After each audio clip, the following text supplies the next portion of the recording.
Well, the news comes as allegations of anti-Semitism grip Britain's leftist Labour Party, with New York Magazine asking tonight, can anti-Semitism split Democrats like it split Labour? So are Democrats here in danger of losing Jewish members of their own party over their handling of what Speaker Pelosi called early last month deeply offensive anti-Semitic comments by Congresswoman Omar? Well, today, Pelosi called the latest Omar comments not intentionally anti-Semitic. Let's bring in Zuhdi Jasser from the American Islamic Forum for Democracy and former Republican Senator from Minnesota, Norm Coleman, who's also the national chairman of the Republican Jewish Coalition. Welcome to you both, gentlemen. Great to be here. Thank you. Thank you.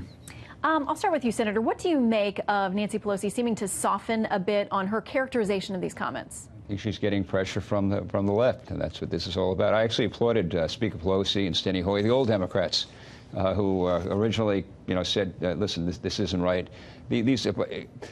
Omar is an anti-Semite. Not everyone that criticizes Israel is anti-Semitic. Not everyone that criticizes someone who's Jewish is anti-Semitic. But if you have someone who repeatedly issues the traffics in the classic tripes, Jews control politicians with money, they control the media, and they have dual loyalties, that person is an anti-Semite. So that's what you have. Pelosi originally criticized it, and then I think had to step back because the far left is pushing back. And unfortunately, that is the base of the Democratic Party today. Well, and we heard in the Washington Post headline, there were several reports on what happened behind closed doors today. House Democrats erupt in protests over indirect sanction of Representative Omar for alleged anti-Semitism, because they're still saying they're not going to include her name probably in this resolution. The article goes on to say House Democrats erupted in fury Wednesday, challenging leaders over indirectly sanctioning freshman Representative Ilhan Omar. Zuhdi, what do you make of that? I mean, that there would be that much heat that they cannot get together in a uniform voice on this particular issue. That tells you that the Pelosi-Hoyer leadership is really they'll sacrifice anything at the altar of identity politics.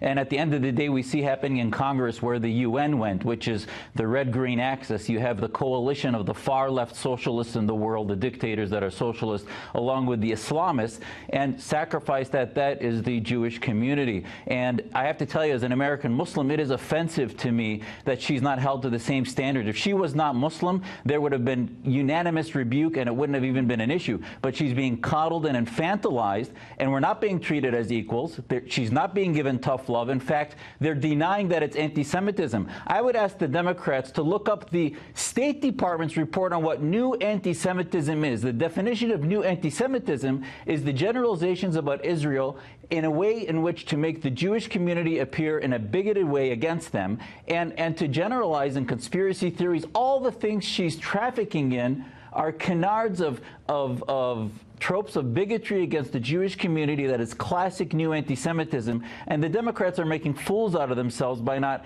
taking the bull by the horns and teaching her on-the-job training, which shouldn't have to be done, of what anti-Semitism is. Yeah, and this is not the first time. As we've talked about, there are things in the past, but more than one occurrence since she joined Congress. Congressman Cedric Richmond said this. He said, I think there's a big rise in anti-Semitism and racism, and that's a bigger conversation we need to be having, but it starts at 1600 Pennsylvania. It doesn't start with one member out of 435 members of Congress. Senator, what do you make of them pointing the finger back at the president? Well, I think they're trying to avoid dealing with the reality they have in front of them. And the reality they have in front of them is a member of Congress who's anti-Semitic, who serves on the Foreign Relations Committee. These are, by the way, this is not just a new anti-Semitism. This is classic anti-Semitism. Talking about Jews controlling the media, big money controlling politicians. The new anti-Semitism is what she's also part of supporting, which is the BDS movement, which is a way to say Israel shouldn't exist, so we're going to drive Israel out by boycotting, et cetera, sanctions. And so that's the new anti-Semitism. But what you're hearing from Omar is classic anti-Semitism, and the way to deal with that is classically point the finger at somebody else, and that's all this is about. Democrats have to deal with this, and there is, I'm not, as head of the Republican Jewish Coalition, I'm not the one to counsel Democrats on how to solve their rifts. But clearly, there are Democrats. This is Israel, and support of Israel has been a bipartisan issue. That's changed. That's changed. The far-left Democrat base is moving the Democrat Party away from support of Israel and tolerating this kind of classic anti-Semitism, which really breaks my heart. Yeah, and Zuhdi, quickly, what do you make of the fact that we're told the resolution is being broadened to include anti-Islamophobia as part of the language?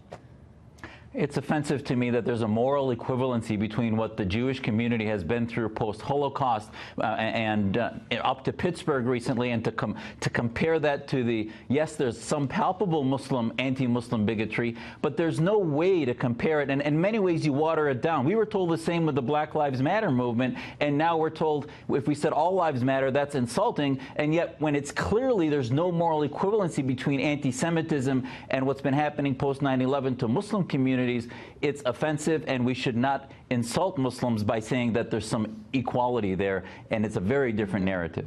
Zuhdi Jasser, thank you very much. And Senator Coleman, great to see you looking so good. Great to have you with us. Pleasure to be here. Thank you so much. Thank you both.